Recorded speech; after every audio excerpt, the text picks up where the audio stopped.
ঠিক এরকম ভাবে তুমি করো একটা মহিলাকে, এইভাবে তুমি একটা মহিলাকে পার্টি অফিসে ডাকিয়ে ডাকুন আইসুন নাকি? হ্যাঁ শালা পার্টি অফিসে তুমি একটা মহিলাকে এরকম করে রেপ করোটা শালা আইসে আমরা ছাড়াই দিই। হ্যাঁ মধ্যে আপনি তাহলে কি আমার ফেলাইছে? হ্যাঁ গন্ধ কিসে উঠছে মুখ থেকে? কি খেয়েছেন বলুন, কি খেয়েছেন?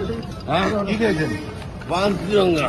এতদিন পর্যন্ত তৃণমূল কংগ্রেসের নেতা নেতৃত্বদের বিরুদ্ধে অভিযোগ ছিল দলীয় কার্যালয়ে ডেকে এনে মানসিক নির্যাতন করা কিংবা মহিলাদের দিয়ে পিঠে বানানো, এই ধরনের বিভিন্ন অভিযোগ আমরা দেখতাম যে তৃণমূল কংগ্রেসের দাপুটে একের পর এক অঞ্চলের নেতৃত্বরা সাধারণ মানুষ থেকে শুরু করে অন্যান্য রাজনৈতিক দলের নেতা নেতৃত্বদের কিংবা কর্মীদের তাদের নিজেদের কার্যালয়ে ডেকে এনে কখনো বিভিন্ন ক্ষেত্রে হেনস্থা করা, তাদেরকে দিয়ে পিঠে বানানো, শ্লীলতাহানির মতো ঘটনা, এই ধরনের বিভিন্ন আমরা জিনিসপত্র দেখে পরিচিত হয়ে এসেছি।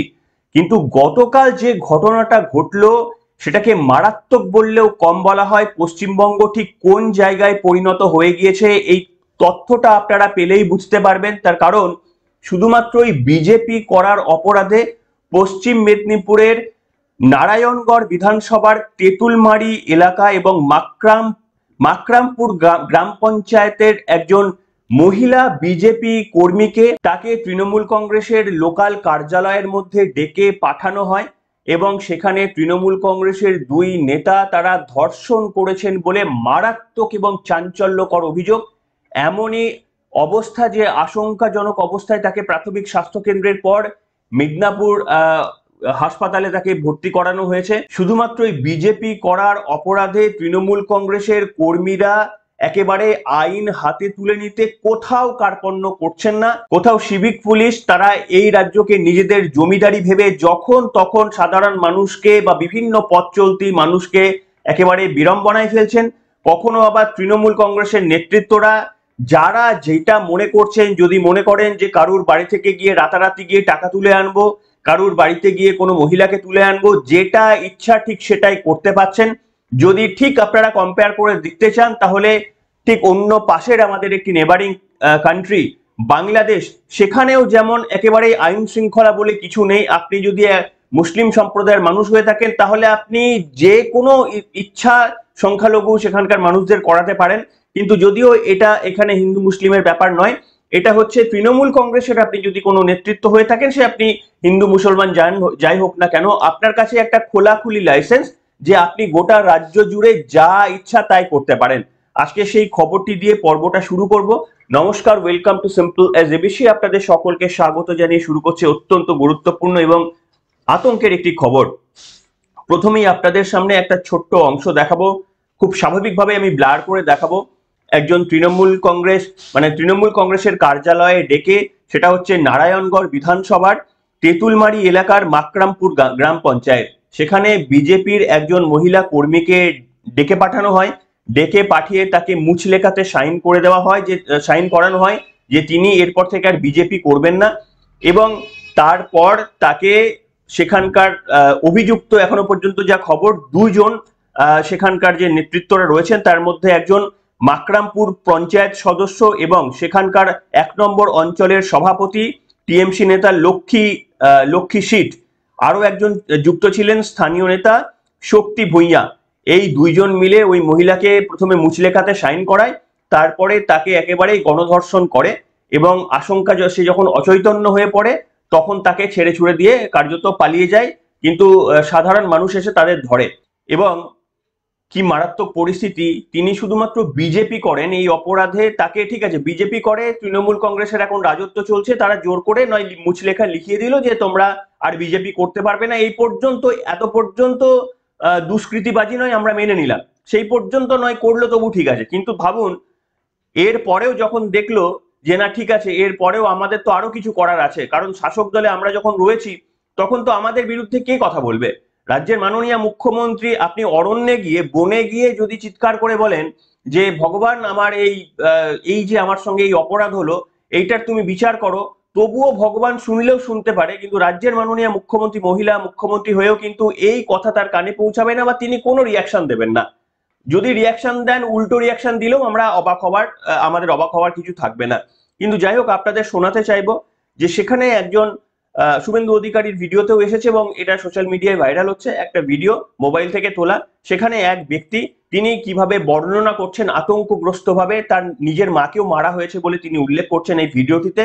এই ভিডিওটা আপনারা শুনে দেখুন, তাহলে মোটামুটি বুঝতে পারবেন ঠিক ওপার বাংলায় যে ধরনের ঘটনা দেখে আমরা আতঙ্কগ্রস্ত হয়ে পড়ি, ওপার বাংলার লোকজন এবার পশ্চিমবঙ্গের ঘটনা তুলে যদি বলে যে তোমাদের রাজ্যে আগে কি হচ্ছে, তোমাদের দেশে কি হচ্ছে, তারপরে আমাদের দিকে নাক গলাবে, সত্যি আমাদের আর বোধহয় বলার কিছু থাকবে না। পশ্চিমবঙ্গ এমন একটা জায়গায় চলে গিয়েছে, আমি জানি না কোনো রাজনৈতিক পরিবর্তন, পালা পরিবর্তনও তাকে পশ্চিমবঙ্গকে আবার আগের জায়গায় ফিরিয়ে আনতে পারবে কিনা। কিন্তু দেখুন এই বক্তব্যটা যেটা ভাইরাল হয়েছে, শুনুন।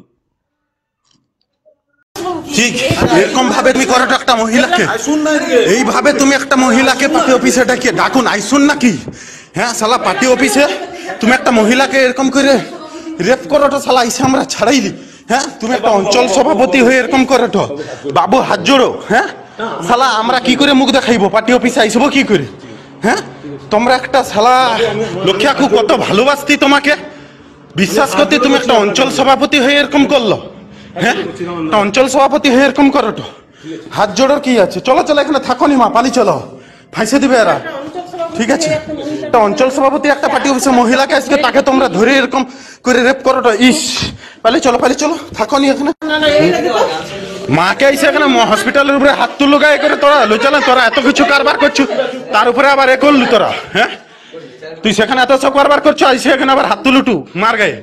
হ্যাঁ তোরা সবাই মিলে হ্যাঁ বনি কি তুই মার গায়ে হাত তুললু কেন আইসে এখানে? তোরা মার গায়ে আবার হাত তুলো, তোরা এত বড় একটা কাজ করার পরে আইসে আবার মার গায়ে হাত তুলো তো এখানে। হ্যাঁ হাত তুলেনি, কেউ হাত তুলেনি, সবাই দেখছে এখানে হাত তুলছে না তুলেনি, হাত তুলছে না তুলেনি সেটা দেখছে। ঠিক আছে মিথ্যা ভিডিও হবে, সবাই দেখছে, এরা সবাই দেখছে এখানে মার গায়ে হাত তুললো কিনা, এখানে এতজন সবাই আছে সবাই দেখছে। ঠিক আছে মার গায়ে হাত তুলছে সবাই দেখছে এখানে। ঠিক আছে তোরা সবাই দেখছে, তোরাই এই এখানে এসে তোরাই গন্ডগোলটা করলু, মারলু তোরা। ঠিক আছে পরিষেবা পাঠে তোরাই এসে মাকে মারলু এখানে হসপিটালের ভিতরে। ভাই মারুন, নাটক করু টু, কাই মারছি? হ্যাঁ আমাকেও মারছু, মাকে মারছু, মাকে মারছু। সবাই দেখছে এখানে। ঠিক আছে সবাই মিলে দেখছে এখানে। এরা এসে মারামারি করেনি এখানে? বলো তো মারামারি করেন? মাকে মারেনি, আমাকে মারেনি, হ্যাঁ অঞ্চল সভাপতি লোক কিছু মারেনি, তাহলে বলাটা নাকি তারা কিছু করেনি? হ্যাঁ মারলাম না।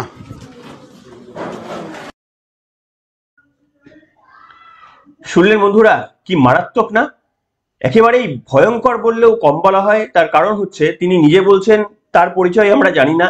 শুভেন্দু অধিকারীর পোস্টেও এই ভিডিওটা রয়েছে এবং অন্যান্য রাজনৈতিক নেতৃত্বরাও এই পোস্টটি ভাইরাল করছেন।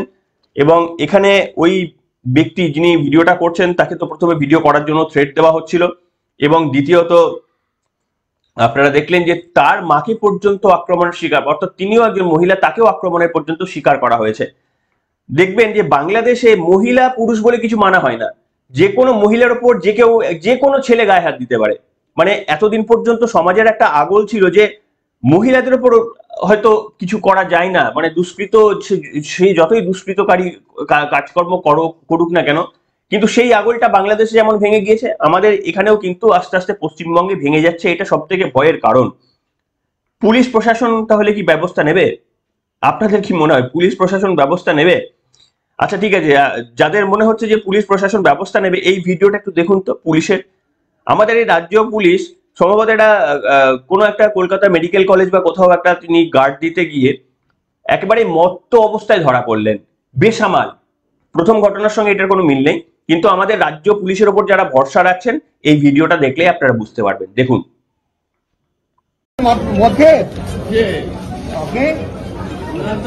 তাহলে কি আমার প্যারালাইসিস। হ্যাঁ গন্ধ কিসে উঠছে মুখ থেকে?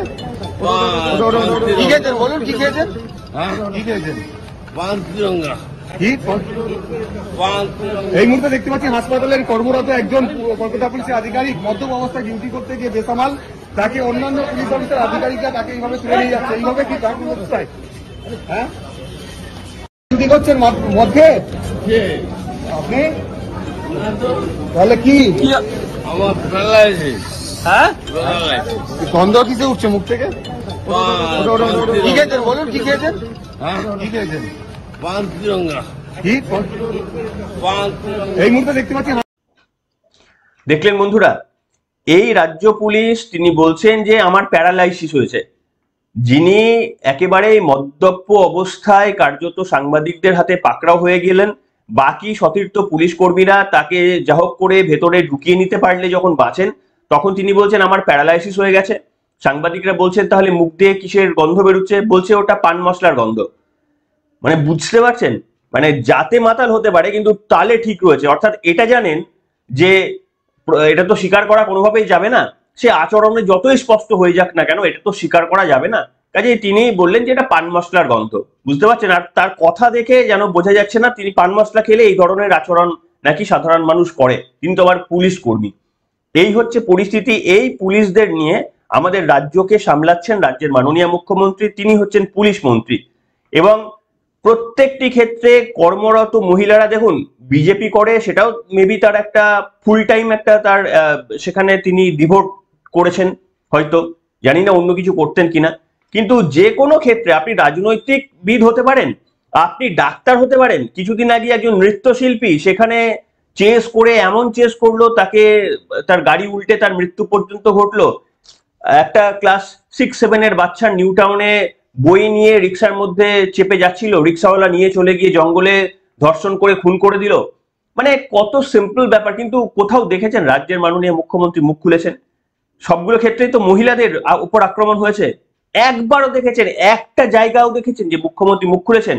ওই জন্যই বললাম যে দেখুন, আপনি তবুও বলে যে অরণ্যে রোদন করে লাভ নেই, কিন্তু আমার মনে হয় যে তবুও ঘন অরণ্যে দাঁড়িয়ে যদি ওপর দিকে, যেহেতু পুলিশ প্রশাসন সাহায্য করছে না, যে পরিবারের সঙ্গে এই সমস্ত কাণ্ড ঘটে যাচ্ছে তারা কোথায় যাবেন? কোথাও যে যাওয়ার তো তাদের জায়গা নেই। তাই ঘন অরণ্যের মধ্যে দাঁড়িয়ে তবু আকাশের দিকে তাকিয়ে যদি ভগবানের কাছে প্রার্থনা করেন, ভগবান দেখা দিলেও হয়তো দিতে পারে, কিন্তু মমতা বন্দ্যোপাধ্যায় ডাকে সাড়া দেবেন না। তার কারণ যদি সাড়া দিতেন তাহলে পশ্চিমবঙ্গের বুকে এই ধরনের নির্মম ঘটনা ঘটে যাওয়ার পর অন্তত তিনি সাড়া দিতেন। বরঞ্চ উল্টো আমরা দেখেছি, যখন সন্দেশখালীর মা বোনেরা একজন দুজন নয়, একেবারে শত শত মা বোনেরা যখন প্রতিরোধ ভেঙে লাঠিসোঁটা নিয়ে কার্যত বেরিয়ে রাস্তায় নেমে প্রতিবাদ করলেন যে তাদের বিরুদ্ধে শারীরিক মানসিক অত্যাচারের বিরুদ্ধে, তৃণমূল কংগ্রেস একটা ভিডিও এনে পরিষ্কারভাবে বলে দিলেন এটা সম্পূর্ণ মিথ্যা। অর্থাৎ ওই মহিলাদের মিথ্যে সাজিয়ে দিলেন। সব থেকে নাকি সমাজের জন্য, মহিলাদের জন্য প্রচুর কাজ করেন তৃণমূল কংগ্রেস। নিজেদের দাবি করেন যে লোকসভায়, মুখ্যমন্ত্রী মাঝে মাঝেই বলেন লোকসভায় মহিলাদের সব থেকে বেশি পার্টিসিপেশন যদি কোনো রাজনৈতিক দলের থাকে সেটা হচ্ছে তৃণমূল কংগ্রেস। আর পশ্চিমবঙ্গে সাধারণ মানুষদের কি হাল একবার ভেবে দেখুন। এই রকম পরিস্থিতিতে, এবং কিছুদিন আগে আপনারা জানেন যে ট্রেনে বালুরঘাট এক্সপ্রেসে একজন মহিলা, পাশে একজন মুরব্বী ছবি তুলছেন, ভিডিও তুলছেন, 2-4টে থাপ্পড় মেরেছেন। সেই সম্মানীয় মহিলা যিনি চণ্ডীরূপেই থাপ্পড় মেরেছেন, তার কি হাল হয়েছে জানেন? সে বাড়ি থেকে বেরোতে পারছে না। তার ফার্স্ট ইয়ারের গতকাল পরীক্ষা ছিল, ফার্স্ট ইয়ারের পরীক্ষাটা পর্যন্ত সে দিতে পারেনি, কারণ জেহাদিরা রাস্তায় নেমে গিয়েছে কার্যত। সেই ভিডিও আমার কাছে রয়েছে যে কেন মুসলমানদের গায়ে হাত দিলে জবাব দাও।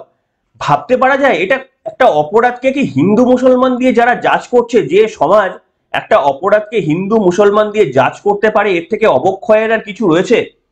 এই একদিকে দেখুন বিজেপি করলে আপনি পার পাবেন না, অন্যদিকে হচ্ছে হিন্দু মুসলমানের আবার ব্যাপার রয়েছে। যদি অন্য সম্প্রদায়ের অ্যাটাক করে তাহলে আপনি বললে তাহলে প্রতিবাদ হবে। এছাড়াও আমার কাছে অন্তত গত 2-3 দিনের হাতে অন্তত 4-5টা ভিডিও রয়েছে যেখানে কোথাও কালী মূর্তি ভাঙা হয়েছে, যেখানে কোথাও শিবের মূর্তি জ্বালিয়ে দেওয়া হয়েছে, যেখানে কোথাও বিভিন্ন রকমের যত অত্যাচার করা হচ্ছে সবটা করা হয়েছে। আমার কাছে সেই ভিডিওগুলো আছে। এই ধরনের প্রত্যেক দিনের ভিডিও তো আপনাদের সামনে নিয়ে আসার প্রয়োজন বোধ করি না, কিন্তু প্রশ্ন হচ্ছে এই সমস্ত কিছু আমরা দেখছি, আমরা সব বুঝছি, একের পর এক নির্বাচনও আসছে, আমাদের সুযোগ দিচ্ছে গণতন্ত্র। আর এই সমস্ত কিছু দেখার পর আমরা কিন্তু অত্যন্ত খুশি মানতে হবে, তার কারণ আমরাই তো জিতে আসছি। তৃণমূল কংগ্রেসকে তো আমরাই তো গিয়ে ভোট দিচ্ছি। আমি ধরেও নিচ্ছি যে 4-5% ভুয়ো ভোট তৃণমূল কংগ্রেস আদায় করে নিচ্ছে, ছাপ্পা দিচ্ছে। বাকি ভোট তো পড়ছে, বাকি ভোট তো এই সমস্ত তথ্যগুলো পাওয়ার পর আমি, আপনি, আমার আপনার পরিবার, আমার আপনার বন্ধুরা, তাদের পরিবার, কেউ না কেউ তো গিয়ে দিচ্ছে। এই হচ্ছে রাজনৈতিক অবস্থান আমাদের পশ্চিমবঙ্গের। দেখুন, উন্নতির তো কোনো আশা নেই, কিন্তু ভাবছি অবনতিরও তো একটা শেষ রয়েছে, যে একেবারেই কি সেই সিরিয়া ফিরিয়ার মতো হয়ে যাবে, না তার আগে কোথাও গিয়ে সম্বিত ফিরবে। আইদার সম্বিত ফিরতে হবে রাজনৈতিক দলকে, যিনি এখন ক্ষমতায় রয়েছেন তৃণমূল কংগ্রেসকে, তাদের সম্বিত ফেরার কথা, তাদের অপরাধকে অপরাধ হিসাবে গণ্য করার কথা। এই যে কালকে ঘটনাটি ঘটলো, এই যে ধর্ষণের মতো ভয়ঙ্কর ঘটনা, তাহলে তাদের দলমত নির্বিশেষে কঠোর শাস্তি দেওয়া মুখ্যমন্ত্রী মমতা বন্দ্যোপাধ্যায়ের একটা কড়া স্টেটমেন্ট সকলকে সতর্ক করতে পারে। এইটা একটা উপায় যে মুখ্যমন্ত্রী সত্যি এবার হাল ধরবেন সমাজকে একদম ভেসে যেতে দেখেও মুখ্যমন্ত্রী যে হাল ধরবেন না, এটা তো কেউ ভাবেননি স্বপ্নেও।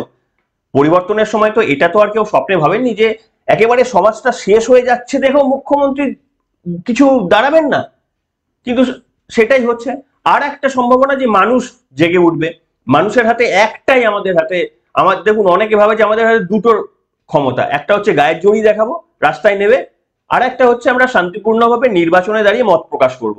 গায়ের জড়ি দেখাবো এটা তো আমাদের সংবিধান কেউ দেয়নি অধিকার, ওই একটাই আমাদের যেটা নৈতিক অধিকার রয়েছে, নির্বাচনে দাঁড়িয়ে মত প্রকাশ করা। আর ওই অধিকারটাও যদি আমরা সঠিকভাবে আমরা করতে না পারি, তাহলে এই ধরনের ঘটনাগুলোকে হজম করা, দেখুন যার পরিবারের হচ্ছে সে তো আর হজম করতে পারবে না। আপনি আজকে খবরটা শুনলেন, এবার এরপরে খবরটা বন্ধ করার পরই অন্য একটা ভিডিও চলে আসবে, সেখানে দেখবেন যে কি করে ফান কোনো একটা হিন্দি সং দেখে নেবেন, একটা ভিডিও দেখে নেবেন, সেখানে আপনার মুড পরিবর্তন হয়ে যাবে। আপনি সহজে মুড পরিবর্তন করে ফেলতে পারছেন, কিন্তু যে পরিবারের ওপর একটা একটা একটা একটা করে পরিবারগুলো ধ্বংস হচ্ছে, কেউ আবাসের টাকা পাচ্ছেন না, কেউ বিভিন্ন ক্ষেত্রে প্রতারিত, কারোর ছেলেরা রাস্তায় বসে চাকরি পায়নি বলে হওয়া চাকরি পায়নি বলে তারা রাস্তায় বসে রয়েছেন, এরকম করে একটা একটা একটা একটা করে পরিবার কিন্তু তারা ভিকটিম পরিবারের আওতায় পড়ে যাচ্ছে। তারা কিন্তু সহজে একটা ভিডিও থেকে অন্য ভিডিও চলে গিয়ে তাদের মুড ভালো করতে পারবে না।